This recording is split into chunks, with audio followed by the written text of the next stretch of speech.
muchas gracias por esta extraordinaria asistencia.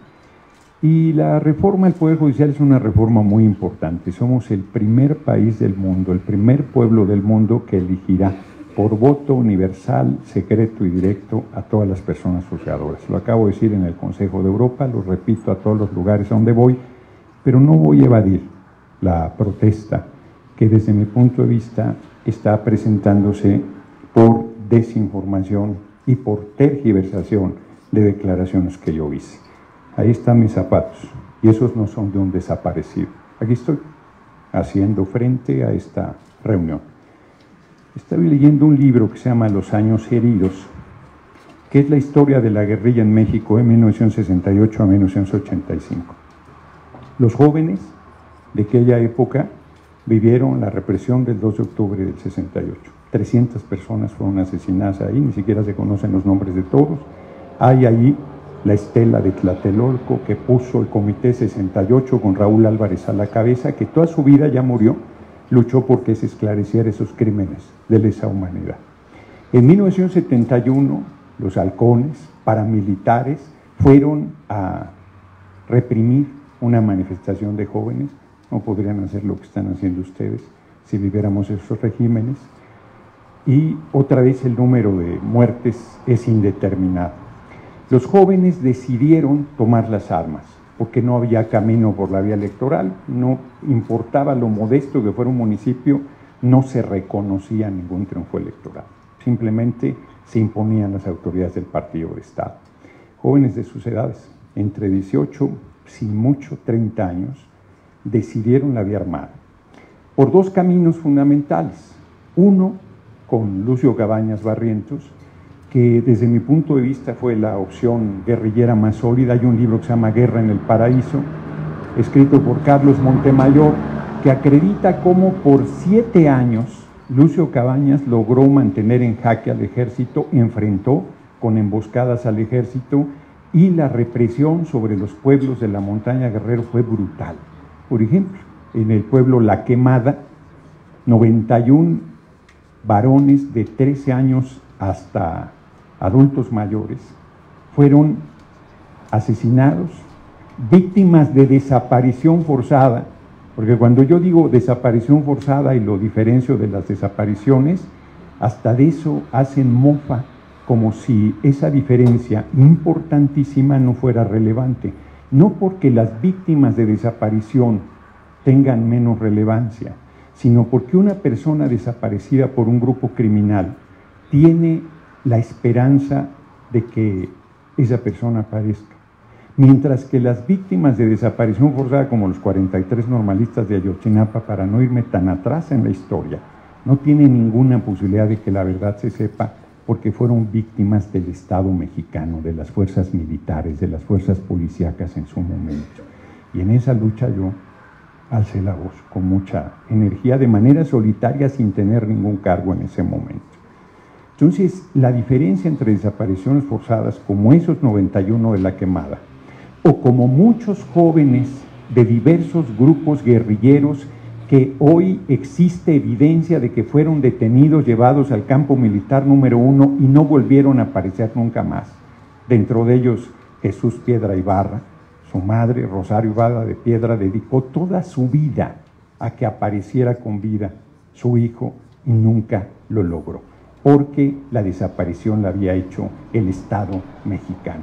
Este libro es un libro brutal. Casi cualquier página que abriera, y lo puedo hacer al azar, va a denunciar una monstruosidad de los regímenes del PRI. Con Felipe el Sagrado Corazón de Jesús Calderón Hinojosa, que me acabo de encontrar con él en el avión, y no le dije nada porque me habían puesto una emboscada, pero además ya le he dicho todo lo que le tenía que decir. Se mataba a familias en retenes militares. Solo por citar un ejemplo, la familia Almanza Salazar, a la madre le mataron a su niño de 3 años y de 5 años, uno de ellos en los brazos. Eso quedó impune. Decían que no se habían parado en los retenes militares, como detenerse en los retenes militares fuera suficiente para sentenciar a muerte sin juicio en un país donde no existe la pena de muerte. 2 estudiantes del TEC de Monterrey, fueron asesinados del Campus Monterrey, y Calderón dijo que iban armados hasta los dientes. Y 2 años estuvo luchando la comunidad del TEC de Monterrey solo para limpiar el nombre de esos 2 jóvenes estudiantes, que además eran estudiantes sobresalientes. A la fecha, ese crimen está impune. Por lo menos los padres de esos jóvenes asesinados pudieron cerrar el ciclo. ¿Cuál ciclo? El de saber que sus hijos estaban muertos y hacer el sepelio y asumir esa pena enorme. Es muy ruin, muy canalla, que digan que nosotros no somos sensibles a las desapariciones y a las madres buscadoras. Yo tengo 2 hijos, una hija y un hijo. Y a mí me parece que no debe haber una prueba más dura en la vida que te maten un hijo. Que te lo desaparezcan debe ser para volverse loco. Y que sea víctima de desaparición forzada como los 43 normalistas de Ayotzinapa es simplemente inimaginable. Porque esos padres y esas madres no tienen ninguna esperanza de que se esclarezca la verdad de lo que sucedió con sus hijos, porque no fue el crimen organizado. Así que lo van a distorsionar, pero sostengo que lo del rancho ha sido un manejo verdaderamente deleznable de la derecha. No es cierto que haya sido un campo de exterminio ahí. Yo lo que dije, como lo puedo decir de estos zapatos que hay aquí, que estén aquí quiere decir que son de personas desaparecidas. En este caso sabemos perfectamente que no lo son. Cuando se dio la masacre de Acteal en el gobierno de Zedillo, yo llevé 45 ataúdes a la puerta de Palacio Nacional, de 45 personas con nombre y apellido, niños, niñas incluidos, que fueron asesinados en esa ocasión. No eran zapatos anónimos, eran personas de carne y hueso que habían sido masacradas, como en Aguas Blancas. Podría decir un relato larguísimo de la brutalidad que se vivió en los gobiernos del PRI y el PAN. Nadie puede sostener con verdad que nuestro gobierno desaparece. Nadie puede sostener con verdad que nuestro gobierno reprime. Nadie puede sostener con verdad que no estemos luchando contra el crimen y contra el crimen organizado. Nadie puede sostener con verdad que somos ajenos e insensibles a las tragedias que se viven en el país. Todo eso ha sido usado, ese dolor, ese sufrimiento, para montarse en él y generar una campaña en contra de la compañera presidenta, Claudia Sheinbaum Pardo. Yo celebro que aquí puedan manifestarse libremente. Eso hasta hace poco tiempo no era posible. Eso no se toleraba. Eso podía... Los jóvenes que repartían el periódico Madera no estaban haciendo ninguna cosa ilegal. Repartían un periódico. Eran ejecutados si eran vistos repartiendo el periódico Madera. Yo que empecé la lucha desde muy joven, tenía que echarme a correr cuando pegaba una cartulina para difundir cualquier cosa, porque había represalias sobre este tipo de cosas. Yo respeto profundamente a todas las personas que son solidarias con quien tiene una persona desaparecida. Y espero que no se queden en esto, espero que se comprometan en la lucha, espero que vayan con esas personas, espero que se sumen a esa tarea, espero que alcen la voz, espero que acompañen en ese dolor y sufrimiento verdaderamente y no que se use solamente para generar una nota en contra de mi persona. Yo vengo del pueblo, a mí nadie me regaló nada. Yo soy un hombre de origen muy humilde, crecí con mi abuela materna, una indígena náhuatl que tenía primaria terminada, ya no pudo ir a la universidad. Mis padres tampoco fueron a la universidad, yo fui el primero que fui a la universidad y me cambió la vida. Soy un hombre que he luchado toda la vida. No, a mí no me puede decir nadie que yo no me haya... O sea, a García Luna yo le dije en su cara, tú eres un asesino, eres un tipo vinculado al Chapo Guzmán, eres un criminal peligroso, vas a acabar en la cárcel, cuando a todo mundo se le arrugaba el corazón para hacer una cosa así. Y se lo dije en la plenitud de su poder. Y decían que yo le faltaba el respeto. Pueden ir a los videos de su tiempo. Estuve todo, me acuerdo mucho de un par de jóvenes estudiantes que se pusieron muy acalderonados en Morelia y llegaron por la madrugada y chocaron contra las vallas del estado de sitio que con Calderón se hacía a cada lugar que iba. Los tirotearon, se fueron al hospital. Yo era diputado y fui a ese lugar. Yo era diputado, iba a todos los lugares a donde Calderón se presentaba y ahí están todas las evidencias de las agresiones físicas que vivía a pesar de ser diputado. Alcé la voz frente a cada matanza, frente a cada atropello, frente a cada brutalidad. Y nosotros no vamos a tolerar ningún acto de el crimen organizado o de nadie que tenga una responsabilidad sobre cualquiera de estos temas o cualquier delito, por aparentemente sencillo que sea. El tema era la reforma al Poder Judicial, pero yo no evado los temas. Así es que estoy a sus órdenes para las preguntas que tengan.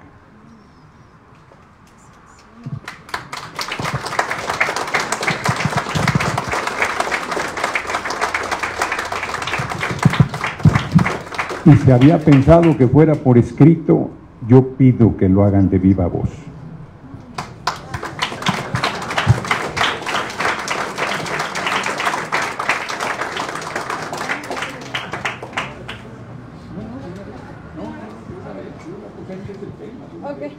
Bueno, vamos a empezar con las preguntas. Va a ser a viva voz a petición del senador. 1 minuto, tienen 1 minuto por pregunta, por favor, o 2. ¿La palabra la va a dar usted? Nosotros damos la... Ok, por allá ya vi una manita. A ver, va para... Majito. Ok, gracias. Y no las juntarías, estila que reúnas 3, 4, hasta 5 preguntas, pero dada la importancia del tema respondería una por una de inmediato, si ustedes me lo permiten. Buenas tardes, señor Noroña, gracias por acompañarnos hoy en el CIDE.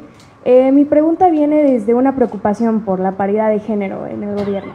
Usted mencionó que pues han sido ataques mediáticos contra la presidenta Claudia Sheinbaum, varias de las notas periodísticas. A mí me gustaría preguntar cómo es que desde su posición de poder usted asegura la paridad de género y cómo la promueve, dadas sus controversias anteriores. Gracias. Muy bien, me voy a tomar un poquito de tiempo en esta respuesta. Creo que soy el único, lo pueden ver en los videos de mis asambleas públicas, acabo de estar en Campeche, pero si se van hacia atrás, cualquiera que tomen, soy el único que plantea que hay que acabar con la misoginia y con toda violencia en contra de las mujeres, no solo la paridad, sino planteo siempre de manera muy clara que debe terminar el acoso, el abuso, la discriminación, la agresión sexual, la violación sexual, el asesinato de mujeres solo por el hecho de ser mujeres. Ahí está documentado en todas mis intervenciones y voy más lejos.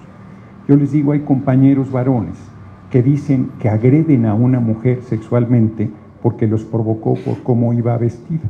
Y yo les digo, miren, acabo de estar en Campeche, hace un calorón del demonio, digo, puede salir sin camisa, sin camiseta, un hombre desnudo de la cintura hacia arriba y ninguna mujer te va a acosar.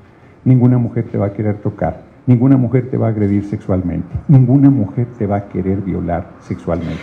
Y pido que alce la mano el compañero varón que haya sido agredido sexualmente por una mujer. Por supuesto que nadie alza la mano. De repente alguien quiere hacerse el chistoso y alza la mano y le digo, no, que te madre tu mujer. No, que haya violencia sexual en tu contra. Y ningún varón ha sufrido, la excepción confirmaría la regla, violencia sexual de esa naturaleza. Y luego voy más lejos y les digo, si una mujer sale desnuda a la calle, nadie tiene derecho a tocarle un cabello si ella no quiere, es una relación de mutuo consentimiento. Y planteo muy claro, Las mujeres son agredidas sexualmente en la escuela, en su casa, en su colonia, en su trabajo, en espacios donde se supone que deberían estar seguras, y convoco a erradicar toda misoginia, además de racismo, clasismo, homofobia. Y en lo de la paridad, el único poder que le falta a la paridad es el Poder Judicial, del tema que vamos a hablar. La elección dio un poco más de registro de varones, pero el INE organizó las cosas de tal manera que va a haber igual número de personas juzgadoras, mujeres y hombres, que es el espacio público en el que faltaba. Yo creo que en la parte de la iniciativa privada ahí no se da la paridad. Creo que hace falta mucho por hacer, igual que para erradicar la violencia contra las mujeres, y creo que no bastará la legislación, sino se tiene que ir haciendo cada vez más conciencia de la necesidad de generar esa paridad hasta lograr plena igualdad entre mujeres y hombres. Buenas tardes, compañero senador. Mi nombre es Michel Tobar, estudiante de la maestría en Administración y Política Pública de aquí del CIDE. La pregunta que tengo es, ¿por qué no se ha aprobado la ley de la jornada máxima de 40 horas? Esta es una lucha que se ha llevado a cabo durante décadas, ¿no?, por parte de la clase obrera, la clase trabajadora, y usted como primero proveniente del Partido del Trabajo, ahora en Morena, ¿qué argumentos da de por qué esta discusión no ha avanzado más? Sería una conquista maravillosa para la lucha obrera y para la clase trabajadora mexicana, el poder contar con esa dignidad que ya es estándar en gran parte de los países occidentales o de las economías más desarrolladas. Esa como una primera pregunta. Y la segunda, ¿cómo evitar en la reforma judicial que se involucren candidatos del crimen organizado? ¿Qué filtros existen, qué candados hay para que no puedan llegar precisamente estos personajes a estos puestos en posición de jueces y jueces? Gracias.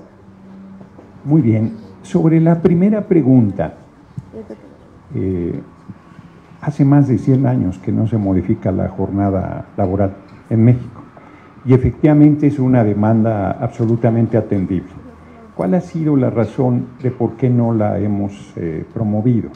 Que queremos acordarlo con el sector empresarial para que sea paulatino, porque no todos como el 70% del empleo formal lo dan pequeñas y empresas familiares, y plantean una serie de dificultades para integrar la jornada de 40 horas así sin mayor dificultad. Las grandes empresas no tienen problema para la jornada de 40 horas, debe instrumentarse. Y además, con las presiones que ha habido con lo de los aranceles y las dificultades diversas que se han venido generando, ha habido una unidad muy sólida con el sector empresarial que no queremos que se nos descomponga, la verdad sea dicha. Entonces ha sido un asunto de tiempo, no de que queramos que no se realice una demanda tan justa. Pongo otro ejemplo: el magisterio ha estado muy inquieto porque se hizo una reforma para que tuviera más recursos el ISSSTE para construir vivienda y para un programa de la Clínica Es Nuestra, y la gente pudiera manejar esos recursos directamente para hacer mejoras en las clínicas, y lo tuvimos que echar atrás, esa iniciativa, que efectivamente al principio tenía un error de incremento a las cuotas de los burócratas y las burócratas. La tuvimos que echar atrás porque en la discusión con el magisterio decíamos, no les va a afectar en nada, estas son las dos cosas, y alguien decía de ellos, no, si nos afecta, no traen nuestras peticiones, ellos quieren que las pensiones ya no sean en UMAS, que sean en salario mínimo, quieren reducir el tiempo de pensión, quieren volver al régimen solidario. Son demandas absolutamente atendibles, pero no tenemos recursos para hacerles frente. O sea, ahora sí que no es falta de cariño, es falta de dinero. Entonces, esas son las dificultades. Sobre el tema del Poder Judicial, pues hoy los jueces responden al crimen organizado. De los 29 que se mandaron a Estados Unidos, 2 peligrosísimos, el Z40 y el Z42 creo que era, estaban a punto de ser liberados, por poner algún ejemplo, y tenían un número muy grande de acusaciones y les habían entregado amparos para que pudieran salir en libertad. Entonces, yo creo que este planteamiento que se hace de que el crimen organizado domina a la población es falso. Son zonas muy ubicadas, donde realmente tienen un control muy fuerte, además zonas que históricamente así ha sido, ya las había dado muy reducidas, el parámetro que dio sigue siendo muy modesto y no va a ser el dinero el que decida quiénes van al Poder Judicial. Yo sí diría, vinculándolo a la primera pregunta, que liga la paridad de género por primera vez. El Poder Judicial tenía 23% de mujeres en los cargos de juezas, jueces, magistrados. Por primera vez se va a dar paridad. Y el segundo elemento, inclusive, no sé, aquí no hay derecho, ¿verdad? ¿O sí? ¿Sí hay? Bueno, yo apostaría a que ningún egresado del CIDE de Derecho podía acceder al Poder Judicial en las condiciones que el Poder Judicial tenía. Y en este momento se abre la puerta para que cualquier joven, mujer u hombre, o cualquier persona que ha desarrollado una experiencia en la materia, pueda acceder si cumple el requisito constitucional y es ratificado por el voto de la gente. Cada 9 años se van a ir a elección los jueces, las juezas. Los demás cargos son por una sola ocasión: Tribunal de Disciplina, ministros de la Corte, magistraturas electorales, magistraturas generales, ¿no? Entonces yo creo, la verdad es que el gran reto es que participe un número importante de la gente. Al día de hoy solo 64% sabe que el 1 de junio es la elección de todas las personas juzgadoras. Es un hecho inédito, histórico, importantísimo, y el INE quiere negarnos al Poder Legislativo y al Poder Ejecutivo que difundamos el 1 de junio. Nosotros tenemos prohibición, nosotros hicimos la ley, nosotros tenemos prohibición de llamar a votar por alguna persona en especial o de llamar a no votar por alguna persona. Eso está sancionado por la ley, pero me parece un exceso que no podamos llamar a la gente a votar el 1 de junio. Aquí una pregunta. Decía el presidente Salvador Allende que ser joven y no ser revolucionario es una contradicción hasta biológica. Creo que para nadie es una sorpresa que en este país existe impunidad. Mi pregunta sería, ¿cómo la reforma judicial o usted como autoridad legislativa pretende combatir la cifra negra? Gracias. Yo no me conocía la cita completa, no venía preparado, pero aquí la tengo. Es muy buena. Lo hizo Salvador Allende cuando visitó la UDG y es una... No, creo que no la tengo subrayada.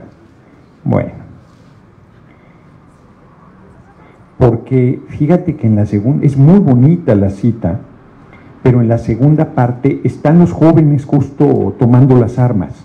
Es el gobierno de Luis Echeverría. Él vino poquito, unos meses antes del golpe de Estado, que le quitó la vida, que le quitó la presidencia y la vida. Mucho tiempo se habló de que se había suicidado, fue asesinado, y los expedientes de la CIA ya fueron desclasificados, y ahí está la información, que el gobierno de Estados Unidos participó, decían que no. Y Salvador Allende, en esa expresión de un joven que no es revolucionario, es una contradicción hasta biológica. Yo la retomaba en mis visitas que he hecho a muchas universidades públicas y privadas, y decía que un joven, parafraseando lo que no es revolucionario, pues nació decrépito, que un joven que no es rebelde, que no está inconforme contra la desigualdad, el hambre, la miseria, la desesperanza, la impunidad, pues no es joven, ¿no? Yo les decía, un joven que diga que admira a Peña Nieto, ese muchacho no está completo. Y alguien que diga que admira a Felipe, el Sagrado Corazón de Jesús Calderón Hinojosa, está de diagnóstico urgente. Eso decía yo y lo sostengo. Entonces, ¿cómo detener la impunidad? La reforma al Poder Judicial es importantísima en ese sentido, porque cualquiera de nosotros, cualquiera de nosotras, sabe perfectamente, la frase completa, perfecto, es que el complemento es importante. Ser joven y no ser revolucionario es una contradicción hasta biológica, pero ir avanzando en los caminos de la vida y mantenerse como revolucionario en una sociedad burguesa es difícil. Esa es la frase completa. Cuando yo era joven me decían que se me iba a quitar. No se me ha quitado. Sigo siendo revolucionario. Entonces, ¿cómo resolver la impunidad? Por un lado, con un poder judicial que va a estar vigilado por el pueblo, que por primera vez en la historia de la humanidad va a ser elegido por el voto universal, secreto y directo. No hay ningún lugar del mundo. Estados Unidos elige a sus jueces locales. Algunos eligen al equivalente a la Suprema Corte, pero ningún lugar del mundo elige a todas las personas juzgadoras. Es un hecho inédito, histórico, es una iniciativa muy revolucionaria. Sostengo que van a venir de otros países del mundo a ver cómo lo hicimos y a retomar la experiencia. Ya no va a tener marcha atrás. El Poder Judicial era el único poder que no dimanaba del pueblo, que no surgía por el voto universal, y ahora será así a partir del 1 de junio. Eso va a ayudar mucho a que no haya impunidad, porque además va a elegirse un tribunal de disciplina judicial que va a ser garante, vigilante e inclusive sancionador de quien tenga conductas incorrectas, junto con la participación de la gente, y se debe hacer también varias reformas más, una reforma a las fiscalías y una reforma al proceso penal, que en estos momentos es muy difícil mantener preso a una persona. Por eso se ha hecho, yo por ejemplo concedería, nadie lo ha planteado, pero yo lo digo de una vez, la prisión preventiva oficiosa sí es una figura muy discutible en cuanto al respeto a los derechos humanos, pero fuertemente discutible. Y sin embargo, en este momento de la gravedad de la situación de inseguridad, es una figura jurídica que consideramos necesaria y que esperamos sea transitoria. La verdad es que yo apostaría a que en algún momento esa figura la podamos echar atrás, ¿no? Porque sí es una figura que pasa por encima de la presunción de inocencia. Eso a mí me parece indiscutible, pero hay presuntos criminales de muy alta peligrosidad que todo evidencia de que lo son, y si no existiera esta figura, los jueces los liberan con amparos muertos de la risa, ¿no? Entonces, es un trabajo fuerte lo que tenemos que hacer para acabar con la impunidad. Hola. Buenas tardes, senador. Yo soy Eric, estudiante de Derecho del ITAM. Me gustaría preguntarle, bueno, es una pregunta en dos partes. Primeramente, me gustaría preguntarle sobre qué evidencia concreta se basa para afirmar que lo ocurrido en Teuchititlán no fue un campo de exterminio, sino una campaña política. Y en segundo punto es, entonces, ¿está sugiriendo usted que los testimonios de las víctimas o los familiares son falsos o manipulados? ¿Y qué les diría a ellos? Gracias.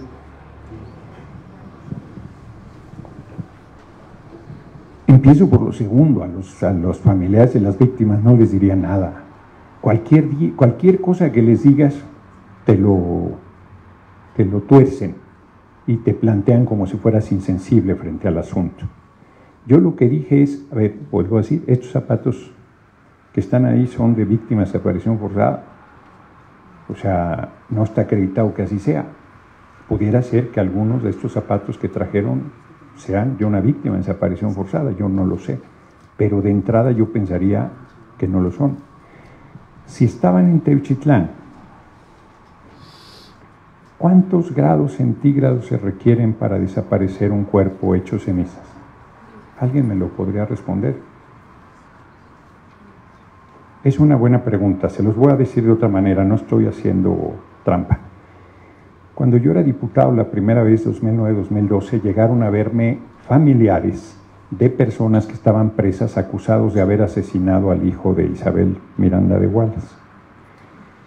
La hipótesis era que lo habían matado en un departamento, lo habían descuartizado y lo habían echado a la taza del baño, las partes del cuerpo. Y lo primero que pensé yo fue, qué salvajada. Y alguien me dijo, no sea pendejo, mi amigo, si usted va al baño y no se va, ¿cómo se va a ir la cabeza? ¿Cómo se va a ir una pierna? ¿Cómo se va a ir un brazo? Pues eso no es cierto. No encontraron una gota de sangre en el departamento. No encontraron un cabello. Peor todavía, los condenaron sin la prueba del delito, que era alguna prueba, alguna evidencia del cadáver del hijo de Isabel Miranda de Wallace. No voy a entrar a lo demás que se dice, me quedo ahí. ¿Por qué pregunto si saben cuántos grados centígrados se necesita para cremar un cadáver? Porque se necesitan 1000 grados centígrados. En el caso de los 43 normalistas de Ayotzinapa dijeron que los habían cremado al aire libre con llantas. Pero por favor, ¿Cómo vas a lograr 1000 grados centígrados con llantas? Y luego las llantas casi no hacen humo. Y no se va a dar cuenta nadie. 43 personas, 43 cadáveres si fuera el caso. ¿Cómo haces eso? No, necesitas un horno crematorio. En un hoyo, yo creo que no da. Yo creo que no da. Pero además ingresaron ya las madres buscadoras y la prensa y no encontró ninguna evidencia de que ahí fuese un campo de exterminio. Fíjense cuánta irresponsabilidad, lo digo con mucha seriedad. El Auschwitz mexicano, dijeron.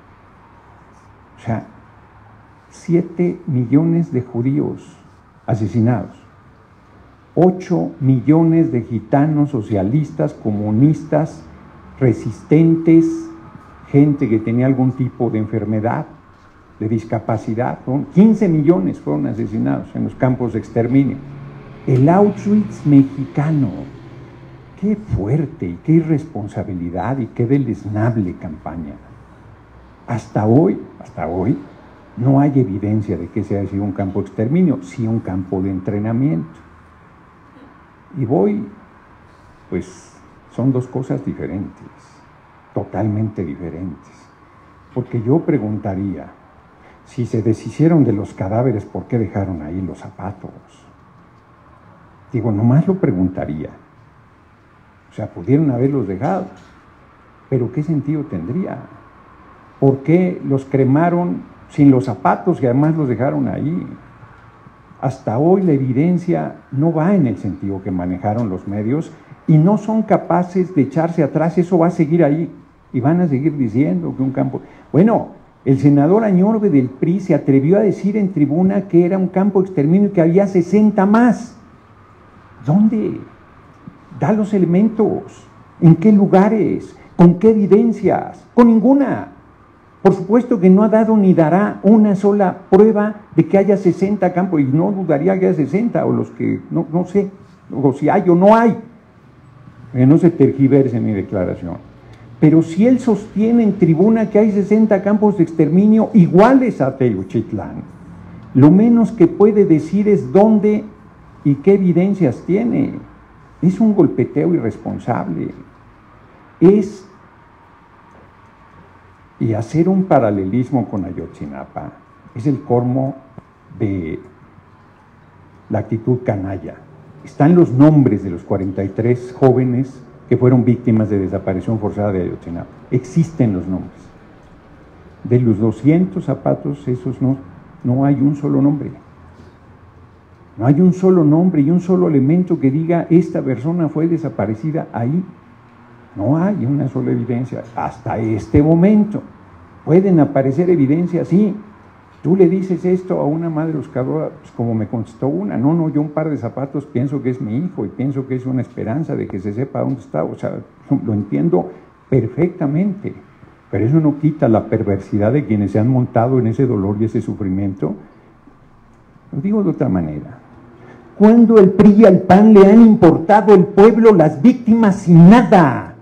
Nunca, absolutamente nunca. Son una pandilla de miserables, de asesinos, de represores, que hicieron de la desaparición forzada, de la tortura, de la barbarie, su política para enfrentar a un grupo de jóvenes soñadores que creyeron en un cambio a través de la vía armada porque estaba cerrada la vía electoral. Nos hicieron fraude en 88, nos hicieron fraude en 2006, nos hicieron fraude en 2012 y lo volvieron a hacer en 2018, pero el pueblo respondió con tanta energía que no pudieron derrotarnos. No somos iguales, no somos lo mismo, no somos cómplices de ningún delito, de ninguna desaparición, de ninguna actitud en contra de nuestro pueblo. Hemos luchado contra eso toda la vida. Hemos empeñado nuestra seguridad, nuestra integridad, nuestra familia, nuestro compromiso, nuestro enorme amor al pueblo contra ese tipo de canalladas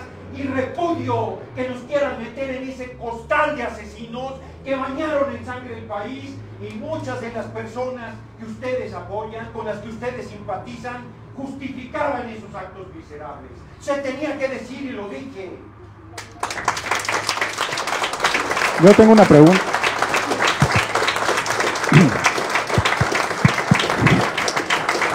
Pero no es una...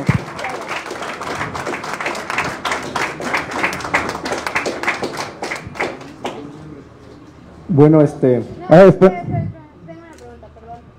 Es que nos vamos tornando, ¿va? De lado y lado. Listo.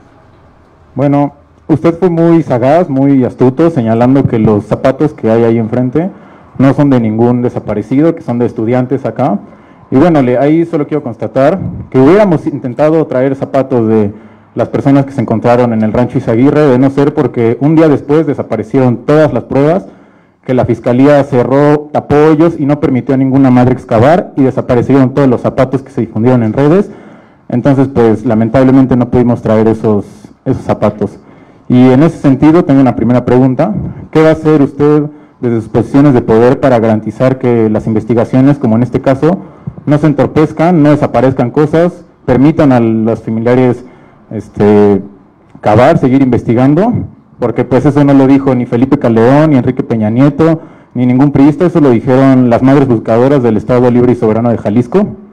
Y en segundo sentido, mi otra pregunta es si usted considera que un campo donde llevan forzosamente a gente a entrenar y en caso de que se rehúsen a seguir sirviendo al crimen organizado son asesinadas, eso no puede considerarse un campo de exterminio, de trabajos forzados, solo que al servicio a lo mejor de formas más modernas, no como en Auschwitz seguramente, no como con los 43 seguramente, pero pues sí, donde es servir o ser asesinado. Muchas gracias.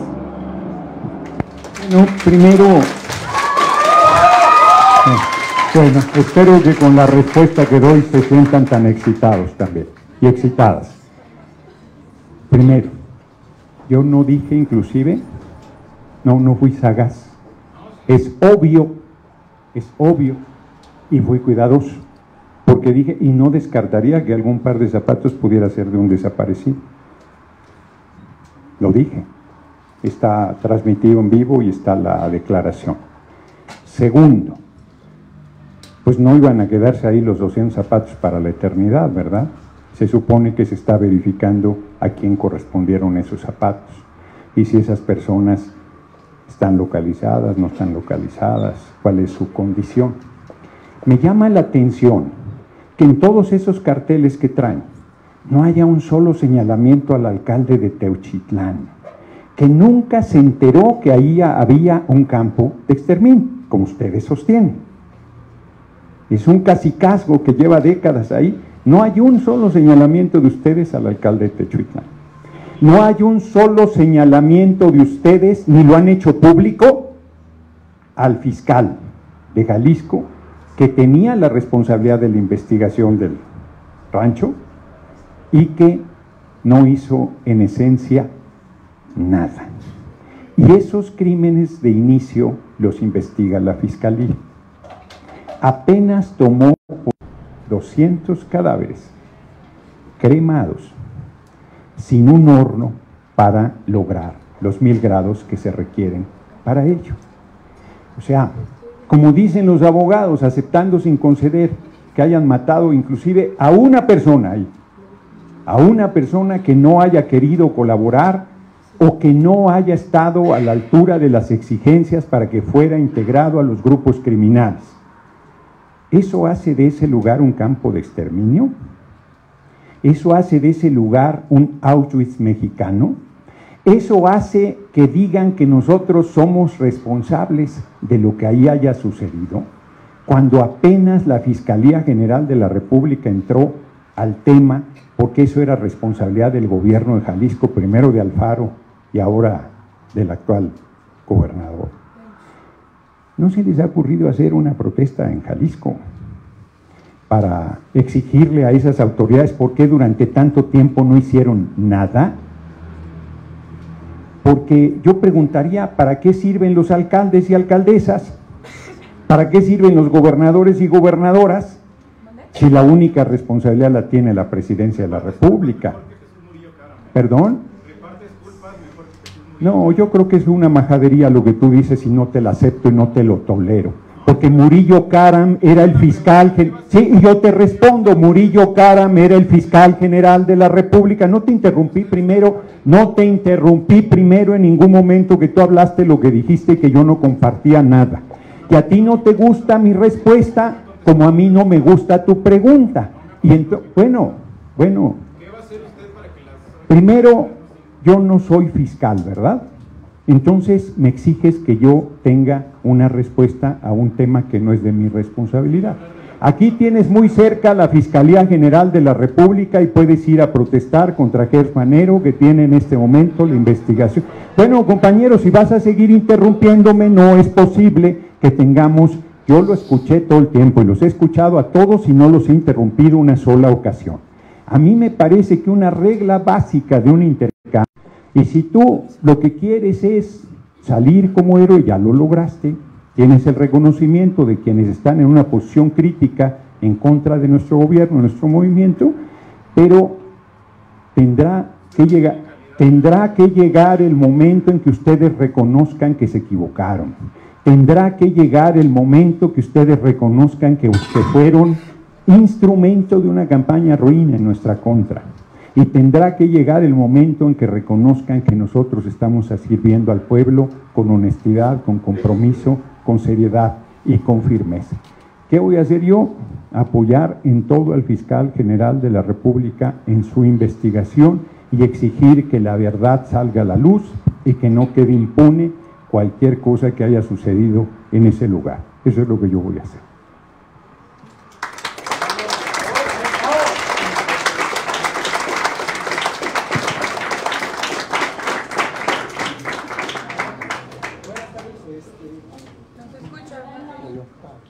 Bueno, pues yo soy Soc Enoc Hernández y estudio Derecho aquí en el CIDE. Y primero que nada quiero agradecerle por darnos el espacio para hablar, para dialogar y poder pararnos y dar nuestra opinión y nuestras preguntas, a diferencia de la organización de este evento. Ahora, mi pregunta va más en el marco de lo que trata el evento, ¿no? Que es reformas desde la izquierda. Históricamente, los movimientos sociales de izquierda tienden a caer y ser cooptados por grupos de poder. En caso de Latinoamérica se me ocurren los casos de Venezuela, Cuba, el propio PRI. Y no se me confunda, yo no estoy tan ridículo como para compararlo con una dictadura ni nada de eso. Solamente que, al menos en este movimiento del que usted es parte, de la 4T, a mí me parece que personajes prominentes del Poder Legislativo, como lo son Ricardo Monreal, como lo es Adán Augusto, como es el propio Cuauhtémoc Blanco, pues no son muy de izquierda, que digamos, al menos en mi parecer. Entonces mi pregunta es, usted, Gerardo Fernández Noroña, ¿qué va a hacer como parte del movimiento que representa para evitar que pues personajes políticos que no les interesa el pueblo o que les interesan más sus posiciones y sus riquezas coopten el movimiento y que el movimiento no se quede solamente en la izquierda, en el discurso, sino que de verdad, sobre todo del Poder Legislativo, que es el que reforma, tenga pues, personajes que sí les interese realmente el pueblo? Muchas gracias. Muy bien, te agradezco mucho la pregunta, porque yo cuando estudié, hace muchos años ya, yo estudié 79, 83 en la Guamas Capuzalco, estudié sociología. Bueno, primero, las compañeras organizadoras del evento no estaban limitando nada. Ellas me comentaban que la tradición aquí son las preguntas por escrito, y yo fui quien pedí que fueran abiertas para evitar cualquier suspicacia de que había censura o de que yo no... Ahora sí que yo vengo de la protesta y la lucha, sería el colmo que me espantara frente a una protesta. Me he echado unas poquitas en la vida. Entonces, no, las compañeras muy bien, la verdad, y me comentaron desde un principio, me plantearon el formato, y yo fui el que lo modifiqué porque era necio que yo hablara de la reforma al Poder Judicial cuando el ambiente estaba enfocado a este tema que hemos estado tratando, y además qué bien que lo estemos tratando y cada quien se quedará con su impresión, pero lo importante es escucharnos, porque yo me llevo de cualquier manera preocupaciones y ustedes también se llevan reflexiones que yo estoy realizando. Yo pensaba, cuando era joven, que todo revolucionario era de izquierda, y yo me equivocaba. En la revolución entra gente de todo, desde la derecha hasta la izquierda, todo el abanico. Y siempre en un proceso revolucionario hay una disputa por el rumbo que debe tomar. Hay sectores más conservadores que llevan hacia la derecha, digamos, y hay otros que pensamos que debe ir a la izquierda el movimiento. ¿Cómo lograr ganar eso? Pues con el apoyo de la gente, con las posiciones, con los compromisos, con los planteamientos programáticos. Yo estoy convencido, miren, tuve una reunión, la voy a compartir aquí, no lo había dicho públicamente, tuve una reunión con oligarcas del país, no había tenido nunca una reunión así. Y hubo un momento en que yo les dije, ¿cuál es el límite para la acumulación económica? Pues uno de ellos tiene 80,000 millones de dólares. 80,000 millones de dólares. Y cuando se lo chupe la bruja no se va a llevar nada. No se va a llevar ni un clavo partido a la mitad. ¿Cuál es el límite para la acumulación en este sistema económico? No existe. Es irracional. No tiene límite. Decía Carlos Marx que el sistema capitalista destruye sus dos fuentes de riqueza, el ser humano y la naturaleza. Entonces, yo estoy convencido que tenemos que hacer un cambio donde todo ser humano sea respetado en su dignidad como tal y que nadie sufra por carencias económicas y cada quien construya su propio camino en la búsqueda de la felicidad. Y estoy convencido que debemos hacer, yo creo que Rosa Luxemburgo, su frase, la digo mucho, sintetiza lo que yo creo que debería ser nuestro país y el mundo, por una sociedad donde seamos socialmente iguales, todas y todos los mismos derechos, humanamente diferentes porque cada quien tiene su sensibilidad y su acento, y completamente libres, porque contrario a lo que dicen de nosotros hemos luchado por la libertad y apostamos a la libertad de todas las personas. Entonces, ¿cómo pienso ganarles a quienes no son de izquierda? Pues como le hice en la interna, les gané a todos ellos. O sea, le gané a Monreal, le gané a Adán Augusto, le gané al Güero Velasco, y yo no traía ni un centavo, yo traía unas cartulinitas pedorras que decían Noroña es pueblo, y pedía, yo no las traía, le pedía a la gente que las hiciera y las pegara en la ventana de su casa. Quedé en tercer lugar, solo me ganó Marcelo y la hoy compañera presidenta Claudia Sheinbaum Pardo. Si llego vivo al 2030, espero ganarle a Marcelo, ya veremos, ¿no?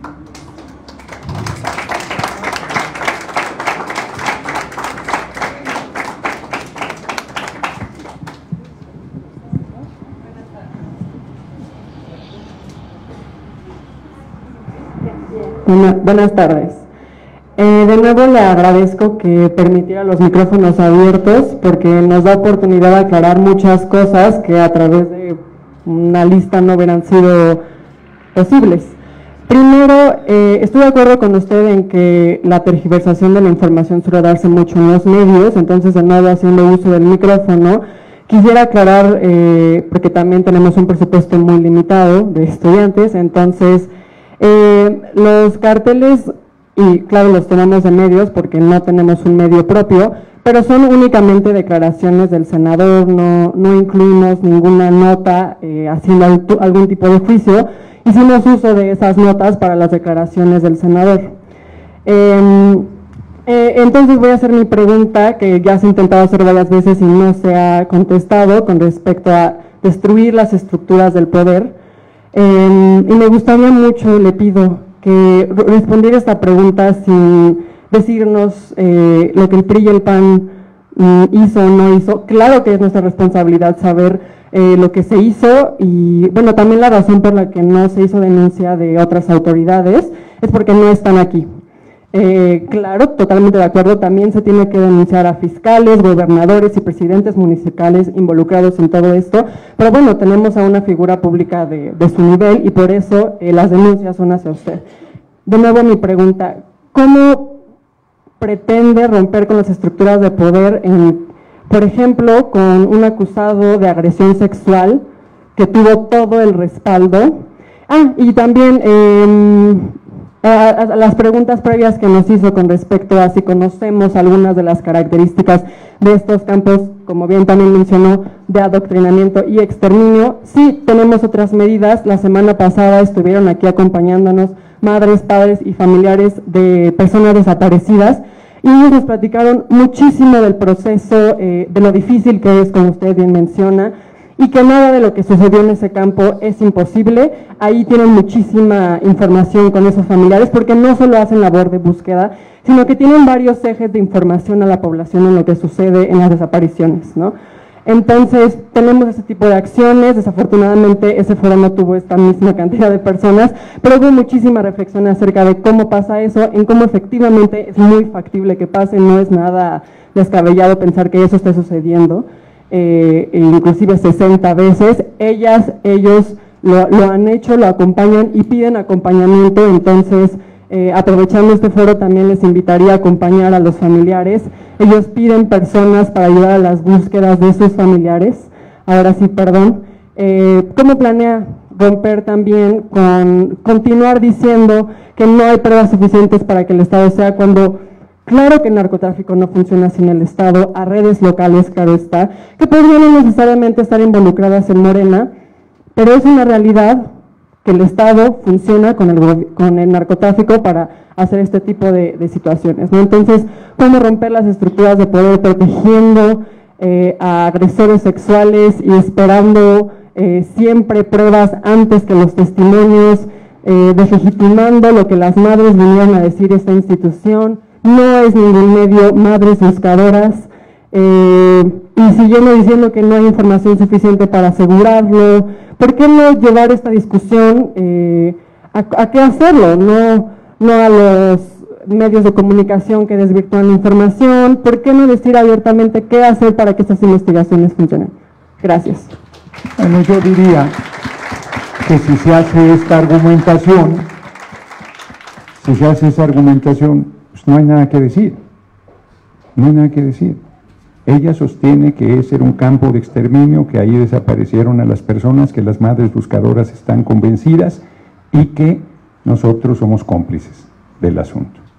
Bueno, pues frente a esa argumentación, cualquier cosa que digas, no estoy haciendo un argumento torcido.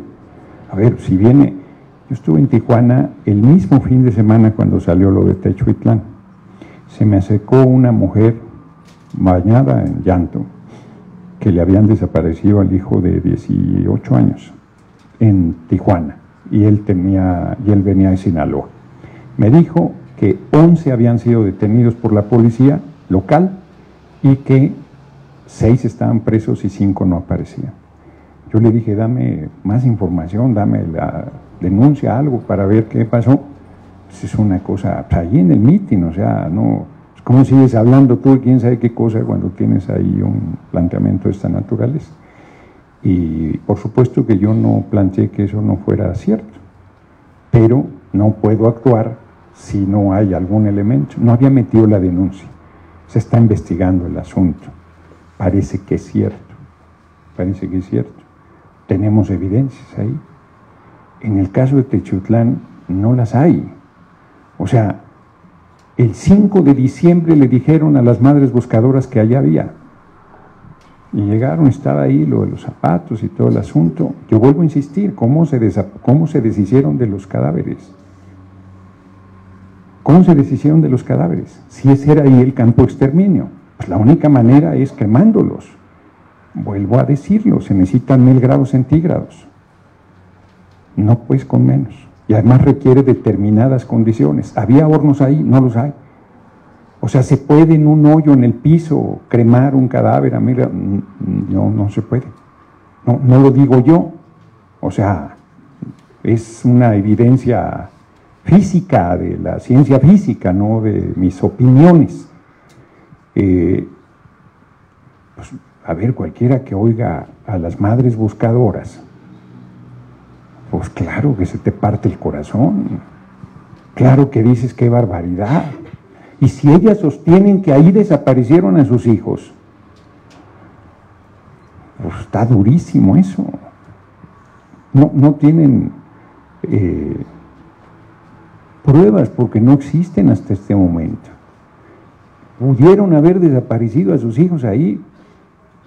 Hasta lo que hay en este momento no hay evidencia, no es... A ver, yo digo aquí, pasó tal cosa, todo el mundo está seguro que así fue, pero si no hay una evidencia de entrada, el tema no puede prosperar. Nosotros no ocultamos ninguna evidencia. Nosotros acabamos, la Fiscalía General de la República acaba de ingresar al lugar. Dice la joven estudiante, no sé si dijiste el nombre, por eso digo joven estudiante, que usaron de la prensa y tal. Pues sí, la prensa, decía mi abuela, que hablen de ti aunque sea bien, porque mal siempre. Pues, o sea, pues en la prensa dicen canallada y media todo el tiempo. Por eso, pues eso es lo que dice la prensa, no lo que dije yo. ¿Por qué no se toman, por qué no se toman la molestia de ir a mis declaraciones en la videocharla de 1 hora y ahí dicen, sí, dijiste esto? Yo los reto a que lo hagan. Yo les reto a que lo hagan porque mienten, porque no es cierto, porque yo no dije lo que los medios dicen, porque trucaron el video, porque lo editaron, porque hicieron y han hecho una campaña canalla con el tema. No vamos a ningún lado así, porque ustedes están convencidos.